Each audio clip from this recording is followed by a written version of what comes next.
نماز سے متعلق ایک سوال یہ ہے کہ سورہ فاتحہ کے بعد کتنی مقدار میں قرأت کرنے سے اور کتنی آیات پڑھنے سے نماز مکمل ہو جاتی ہے؟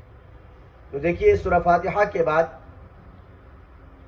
3 چھوٹی آیاتوں کا پڑھنا ضروری ہے، یا پھر ایک بڑی آیت جو 3 آیات کے بقدر ہو، اتنی مقدار میں پڑھ لینے سے نماز مکمل ہو جاتی ہے۔ مثال کے طور پہ ثم نظر، ثم عبس وبصر، ثم ادبر واستکبر، اگر کوئی شخص اتنی مقدار میں پڑھ لیتا ہے تو ان کی نماز مکمل ہو جائے گی۔ یا اور فقہاء کرام نے اور نیچے جا کر کے یہ بات بتائی ہے کہ اتنی مقدار میں انسان پڑھے کہ جس میں کم سے کم 30 حروف ہوں،